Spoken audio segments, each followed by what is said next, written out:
Amados hermanos, que el Señor les bendiga y que nos bendiga a todos en este tiempo, que vamos a escuchar su voz, que vamos a poder reflexionar en su palabra.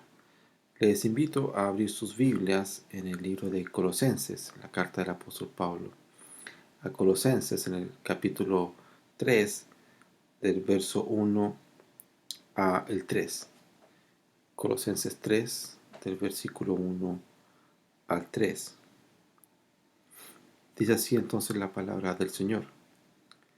Si pues habéis resucitado con Cristo, buscad las cosas de arriba, donde está Cristo sentado a la diestra de Dios. Poned la mira en las cosas de arriba, no las de la tierra, porque habéis muerto y vuestra vida está escondida con Cristo en Dios. Oremos. Dios bendito y Padre amado, te damos gracias por ese tiempo que podemos escuchar tu voz. Gracias, Padre, porque sin merecerlo, tú nos das la bendición de poder escucharte y de poder conocerte por medio de tu palabra.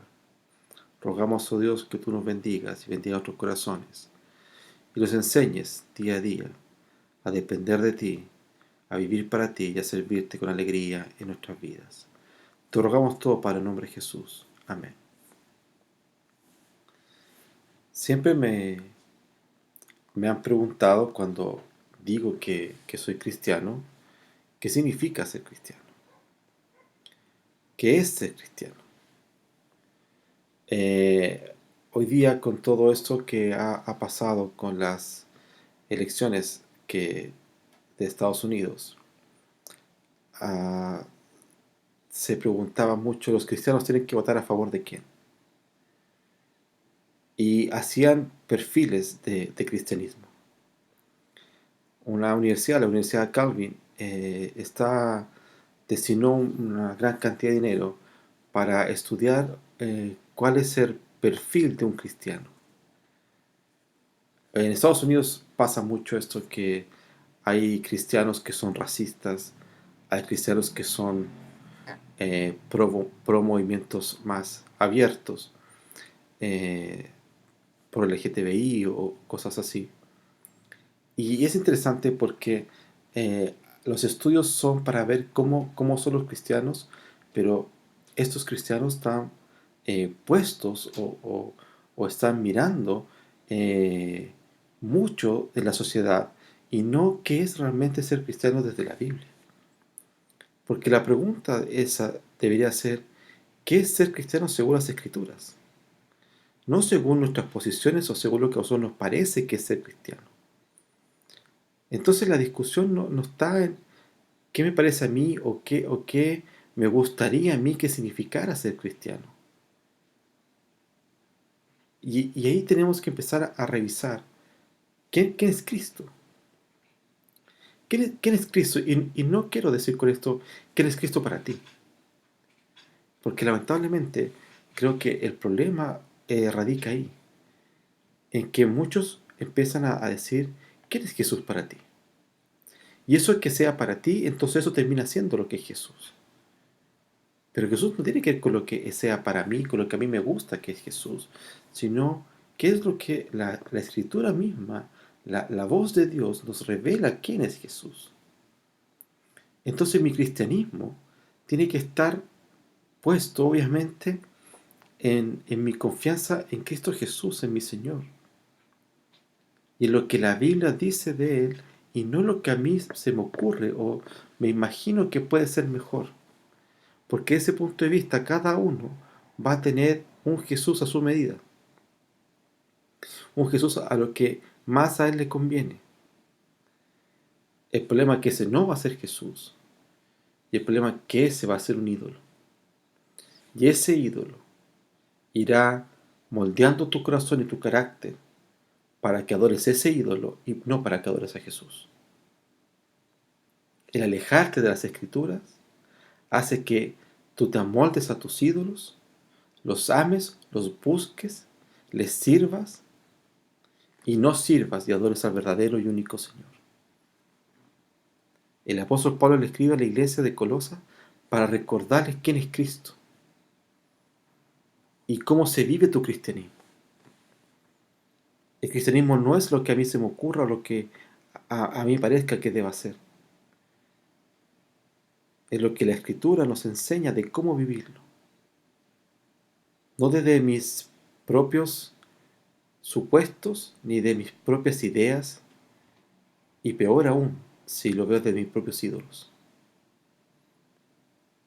Debo ir a la Escritura, debo postrarme delante del Señor y que Él vaya moldeando mi corazón para conocer al verdadero Jesucristo. El apóstol Pablo en este texto le dice, mira, si pues habéis resucitado con Cristo, si realmente somos creyentes, eso es lo que quiere decir Pablo. Si realmente somos creyentes, si realmente has sido una persona, un hombre o una mujer, transformado por el Espíritu Santo, convencido de pecado y un seguidor fiel de Jesucristo, entonces si es realmente Cristo con quien has resucitado, con quien te ha dado vida nuevamente porque estabas muerto en vuestros delitos y pecados, si ahora tenemos vida en Cristo, entonces nuestro cristianismo tenemos que entenderlo desde el señorío de Jesús. Mira lo que dice el texto en el versículo 1. Si pues habéis resucitado con Cristo, buscad las cosas de arriba, donde está Cristo sentado a la diestra de Dios. Para comprender nuestro cristianismo, lo primero que tenemos que comprender es el señorío de Jesús, sentado a la diestra. Nuestro Señor está ahí, a la diestra del Padre. El gran problema nuestro es que nosotros hemos puesto a un Jesús, no desde el señorío. Como te decía, hemos dibujado a un Jesús tan cercano a nosotros, pero no tan cercano, sino que tan amoldeado a nosotros. Es cierto que Jesús está cerca a nosotros. Apocalipsis dice que Jesús, en una figura poética que hace, que Jesús camina por en medio de la iglesia. Está en la iglesia, con contacto en la iglesia. El problema es que hemos dibujado a Jesús a nuestra propia forma de pensar, a nuestra propia forma de ver. Y ese Jesús no es Señor. Ese Jesús es mi amigo, pero un amigo casi igual que yo, que tiene un par de poderes que me ayudan y que me sirven, pero, pero no estamos hablando de un Jesús como Señor. Porque el problema es que todos queremos un Salvador, pero no queremos un Señor, porque un Señor significa entonces depender de Él y obedecer. Significa servir en obediencia. No queremos un Señor. Un Señor nos causa una idea en la cabeza de opresión incluso. Incluso lo vemos desde algo malo. No queremos un Señor. No queremos a alguien sobre nosotros. Nuestra lucha pecaminosa, nuestro pecado de esta rebeldía constante, esta rebeldía de luchar por la independencia, una independencia que nos llevaría solamente a pecado, una independencia que solamente haría en nosotros más pecar y apartarnos más de Dios, una independencia que en ningún caso nos haría hombres y mujeres más creyentes, nos haría hombres y mujeres más alejados de Dios, rebeldes delante de Él y con esta idea en nuestra cabeza de solo querer hacer el mal, porque eso es lo que estamos preparados para hacer. Entonces, el señorío de Jesús es donde debe ser la marca de un cristiano. Eso quiere decir que obedecemos al Señor. Eso quiere decir que como Señor le obedecemos y le servimos y le adoramos porque es nuestro Señor. No podemos ser hombres y mujeres que luchemos por ser independientes. Porque esa independencia del Señor trae soledad. En la parábola del hijo pródigo, cuando este hijo busca la independencia, este hijo, ustedes conocen la historia, todo lo que pasa con la historia de él, Pero este hijo en un momento se siente solo. Y la soledad, en el hambre, en todo lo que está pasando, pero sobre todo en su soledad, él recuerda al Padre. Y él quiere volver donde el Padre. Que él cuando salió, no salió así. Él salió con la libertad de su cabeza. Voy a salir, voy a hacer lo que yo quiera, voy a gastar el dinero como yo quiera, voy a hacer todo lo que yo quiero, porque mi papá opresor, mi papá que estaba ahí, él no me dejaba hacer como yo quería hacer. Él no me dejaba ser libre. Bueno, ahora soy libre. Y cuando buscó esa libertad, esa falsa libertad, lo que él estuvo en soledad. Y a soledad lo llevó de nuevo donde el Padre. Buscamos independencia, buscamos esta idea de libertad que es solamente pecaminosa, porque somos libres, pero en Cristo. Porque Cristo nos hizo libres del peor yugo que había, que es el pecado. Y de ese yugo hemos sido libertados por la sangre preciosa de Jesucristo. Tenemos un Señor. Jesús es el Señor. Eso es lo que hacían nuestros hermanos cristianos en el primer siglo. En vez de decir, César es el Señor, ellos decían, Jesús es el Señor. Eso les costaba la vida, no importaba, porque ellos reconocían que Cristo es su Señor en todo lugar y en todo lo que ellos hacen. El cristianismo real, el cristianismo bíblico, busca el señorío de Jesucristo. Entiende que tenemos un Señor. Jesucristo es el Señor. Mira el versículo 2. Poned la mira en las cosas de arriba, no en las de la tierra. Qué difícil es pensar en eso. Qué difícil es pensar el cristianismo así. Hay gente que dice, hay que vivir un cristianismo radical. Yo no estoy de acuerdo con esa frase. No estoy de acuerdo con ponerle un apellido al cristianismo. El cristianismo es el cristianismo y punto. Y en sí mismo es radical porque saca todo lo que existe para poner los ojos solamente en Jesús.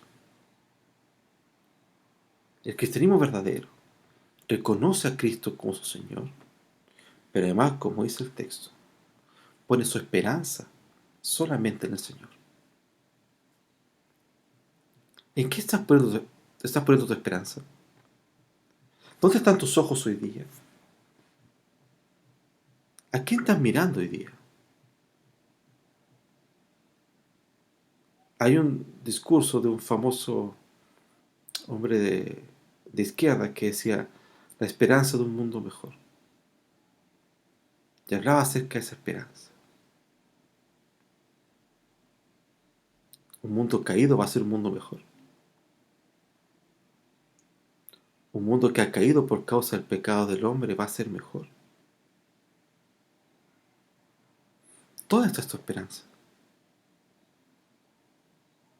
No estoy diciendo que con esto nos crucemos de brazos y veamos cómo todo se cae, ¿no? Recuerda que somos llamados a ser luz y ser sal. Así que debemos cumplir con nuestra función de la predicación de Jesucristo porque es lo único que trae paz y esperanza.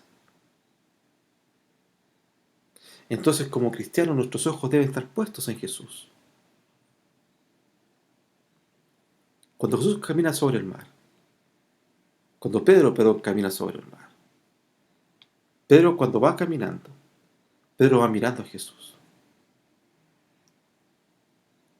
Pedro dejó de mirar a Jesús y se empezó a hundir y tuvo miedo. Porque vio el viento, porque vio las fuertes olas, el viento se levantaba, todo lo que estaba pasando. Cuando dejamos de mirar a Jesús, dejamos de tener esperanza.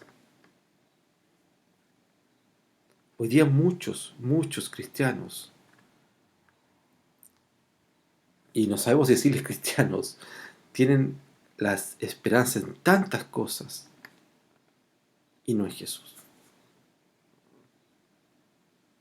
Porque tenemos la fascinación de tener la esperanza en aquellas cosas que son tangibles y que podemos tocar, que podemos abrazar, que podemos sentir, que podemos experimentar con ellas.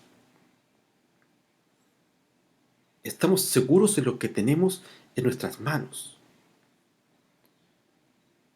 Pero aquello que no está en nuestras manos se nos vuelve una pesadilla, una cosa que no podemos controlar. Y no podemos controlar, y eso nos causa mucha dificultad. El Señor nos dice que debemos tener paz y esperanza en Jesucristo. Mi esperanza no está en un mundo mejor, mi esperanza no está en aquellas cosas que yo pueda conseguir, porque todo puede ser sacado de un día para otro. Recuerda la parábola de ese hombre que hizo todo para descansar. Guardó todo lo que tenía, hizo cosas más grandes, tenía todo ahí, ahora voy a descansar. Y le dice, hoy día viene por ti. Hoy día tú vas a morir. Todo su plan que él tenía, todas esas cosas que tenía en su cabeza, fue destruida de un momento a otro. Su esperanza estaba en su economía, estaba en lo que él tenía, en lo que él poseía, y en esas cosas estaba su esperanza. Pero el Señor es dueño de todo cuanto existe. Así que la esperanza del cristiano está en Jesús. No podemos tener una esperanza distinta. No podemos buscar una esperanza en aquellas cosas que el mundo está ofreciendo. Claro que el mundo te va a ofrecer muchas cosas. Y son cosas bellas, ¿cómo no? Recuerda en el pecado original. Recuerda Génesis. No era un fruto que estaba pudriéndose. No era un fruto que se estaba cayendo, se estaba todo podrido, lleno de moscas. No tiene nada atractivo eso. Claro que el mundo ofrece cosas atractivas. Claro que hay cosas que son aparentemente mucho mejor. Claro que hay cosas que aparentemente son mucho más seguras incluso. Pero lo único seguro que tú y yo tenemos es Jesucristo. Es aquel que murió en la cruz. Es aquel que resucitó. Es aquel que vendrá. No dudes de la venida de Jesús. No dudes de que la venida de Jesús está pronto. Porque pronto vendrá. Debe haber gozo en tu vida. Porque Cristo pronto vendrá. Tu esperanza es la esperanza de Habacuc. Aunque la higuera no florezca, ni en las vides haya fruto, aunque falte todo, aunque no haya nada, el Señor está conmigo. Mi esperanza está en aquel que dio su vida para perdonar todo mi pecado, toda mi maldad y darme libertad. Ahí debe estar tu esperanza y mi esperanza. Porque habéis muerto y vuestra vida está escondida con Cristo en Dios. El cristianismo tiene que tener como marca el señorío de Jesucristo. La esperanza en nuestro Salvador y una identidad cristiana. Eso quiere decir una identidad con Jesús. Porque habéis muerto y vuestra vida está escondida con Cristo en Jesús. El cristianismo se caracteriza porque para tener vida hay que morir. Aquí el que muere, ese viejo hombre que muere, resucita en Cristo Jesús. Entonces podemos decir con el apóstol Pablo, ya no vivo yo, vive Cristo en mí. Qué hermoso es eso. Qué hermoso es eso de tener la certeza de que Cristo vive en nosotros. Así que mi vida está escondida ahí. Tengo una identidad ahí. Estoy puesto ahí. Está Dios. Está Cristo en Dios. Estoy ahí atrás. Estoy pegado a ellos. Nuestra identidad no puede ser otra. Así que aquello que pienso, aquello que hago, aquello que busco y deseo, No puede ser lo que el mundo me ofrece, no puede ser lo que el mundo quiera que busque, sino Dios mismo. ¿Qué es lo que estamos buscando?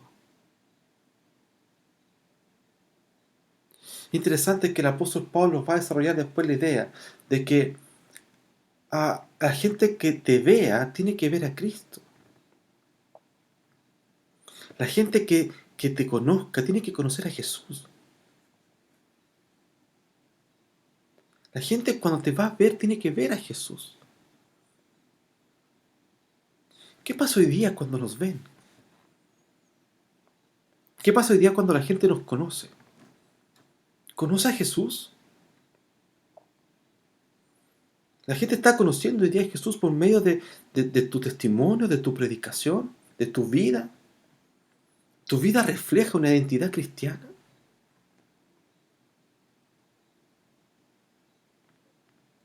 Es triste que muchas veces nuestra identidad se basa en falsas religiones o en falsas ideas, en religiosidades y no en realmente vivir en todo lugar el Evangelio de Jesucristo.